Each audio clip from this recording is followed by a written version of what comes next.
Today, I want to talk about something that doesn't always announce itself loudly, but it carries weight. It's the moment when you have a plan and you're moving forward and everything is falling together and feels steady. And then something interrupts that plan.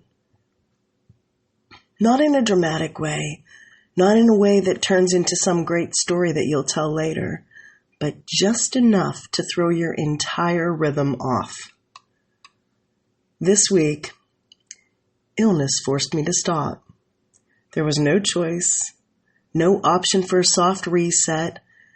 My body demanded rest and recovery like a relentless 2-year-old in the middle of a temper tantrum of epic proportions. There was no room for negotiation. Even when you know that rest is necessary, it can often feel really unsettling, especially when it's unexpected and you're managing everything in your life really well.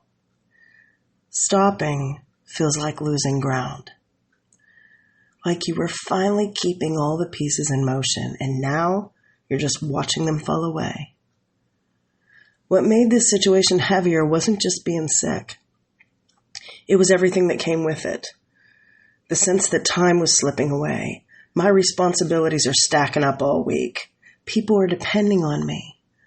And momentum was quietly fading. I know many of you recognize this feeling, maybe through illness, maybe through caregiving, maybe through exhaustion or grief, or just a stretch in life where everything just seems to press on you at once. When plans don't work out, there's often an emotional undercurrent that we don't spend much time acknowledging. So today, I want to slow this down and just sit with it for a minute. Welcome to episode 46 of Making Mel Health in the Hustle. This podcast is a place where motherhood meets muscle, ambition meets exhaustion, and figuring out how to prioritize my health journey into the insanely beautiful chaos of a busy life is what I talk about. Some days it'll look messy, and other days flawless. But no matter what kind of day I'm having, I can assure you, I will tell the truth and do my best to give you some good ideas and insight to help you prioritize your own journey. When something forces us to stop, especially when we didn't plan for it, it often feels like more than a pause. It can feel like failure, and it can add overwhelming pressure, especially when you carry a number of things in your schedule. A quiet story starts to play in the background. I was doing so well handling all the things. I had finally found the right rhythm, and now it's all messed up. Even when no one else is judging us, we are often more than willing to step right into that role for ourselves. Illness has a way of exposing that tension.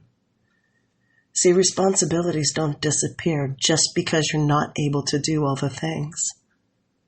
Emails still arrive, schoolwork is still due, work deadlines don't disappear, tasks still exist. Let me tell you, the laundry doesn't do itself. Meals still need to happen, and people around you still need things. They need your attention, your expertise, your input, your presence. And being forced to rest while all of that remains unfinished can be deeply uncomfortable. It can bring up guilt and pressure and a constant awareness of all the things that are not getting done. And when the interruption touches more than one area of your life, whether it's work, home, school, relationships, or routines, it can feel like everything is unraveling at once. Like there's no single thread that you can pull to start putting things back together. That is usually when the word setback enters the picture. But here's something that I've been reminding myself of all week while I've been laying in bed staring at the ceiling, thinking of all the things that are piling up. A pause doesn't erase progress, and it doesn't stop momentum. Coach Val talks about the pause as one of our greatest tools. A pause creates pace. It gives us a chance to catch our breath, and it gives us space to think about how to move forward with intention instead of panic. Pauses in our normal way of operating don't make what you've built vanish because you had to slow down or stop for a minute. The foundation's still there, even if you're not actively adding to it for a moment. I've learned over time that what we label as setbacks are often just setups for a comeback, and they can lead to a level up. See, care is not the opposite of responsibility. Rest and responsibility do not cancel each other out. We're often taught that, whether it's directly or indirectly, that pushing through is what responsible people do, and slowing down means you're just letting something slip. Stopping equals falling behind. And that way of thinking, it's just stupid. It's wrong. Illness reframes responsibility. Our first responsibility is to ourselves. You cannot take care of others or any of the things if you don't take care of yourself first. Rest and recovery from illness or from grief or emotional or physical exhaustion, it's not indulgent, ladies and gentlemen, it's necessary. There are moments when stopping is actually more responsible than continuing, because continuing would cost you way more than it would ever give you. Care isn't quitting, and listening to your body is not weakness. Taking downtime does not mean that you have abandoned your responsibilities. It means that you're responding to reality instead of resisting it. And yes, there are going to be things that add up, and there may be many issues to deal with when you start getting back into it. But instead of asking, how do I get back to where I was? It can be more honest to ask, what does moving forward look like from where I'm standing now? That may mean adjusting your timelines, or, oh my goodness, letting a few expectations go. Sometimes it means admitting that the plan itself needs to change. That doesn't mean the plan failed. It just means the plan and real life aren't meshing very well right now. After an interruption, there's often an urge to catch up, to make up for lost time, the fast and furious to rush for the restart. But catching up has a way of creating more pressure than progress.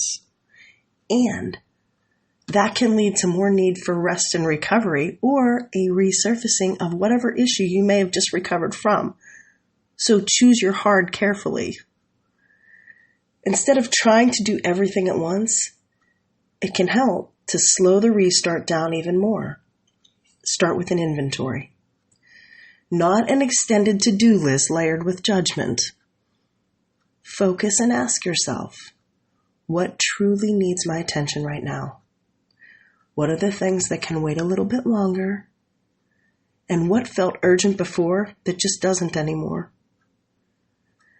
Not everything that paused needs to be picked back up in the same way, or maybe not at all. Some things didn't fall, they were simply set down for a moment.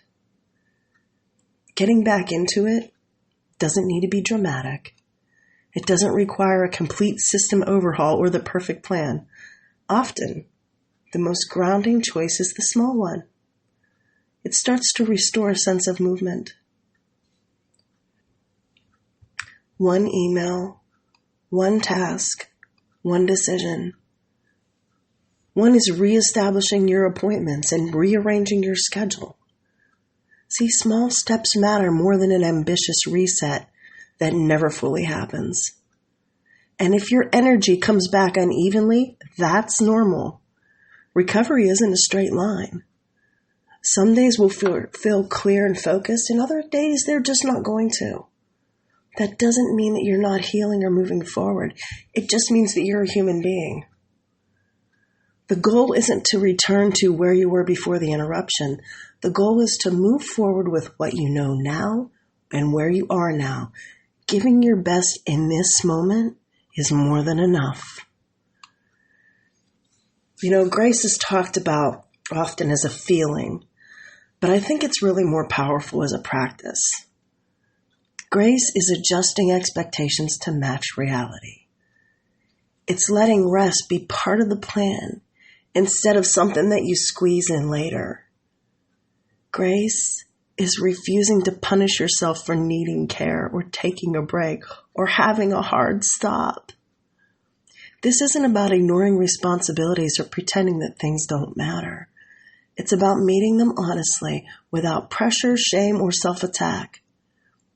You don't need to prove resilience by suffering. And you don't need to earn rest by burning yourself out or ignoring illness. Sometimes the best thing that you can say is, this is what I can do today, and that's going to have to be enough. And I'm going to guess if you have people around you who are strong community, they're going to support you on it. If you're coming out of a week or a season where things did not go as you planned, I want you to hear this. You're not behind in who you are, and you did not lose your discipline, your strength, or your momentum. Needing to slow down did not undo all the work that you've already done or the foundation you've built. Plans falling apart don't mean that you are falling apart. Sometimes plans have to be shaped by real life. Not every dropped ball needs to be picked back up. Not every plan needs to be restored exactly as it was. Some things were never meant to be carried in this season, and some things will come back differently and better because you had a pause. Healing, adjusting, and moving forward are not separate phases. They often happen all at once and unevenly and imperfectly because that's life. If today all you can do is choose the next small step, then let that be enough. If all you can do is rest, recalibrate, or breathe, that counts too.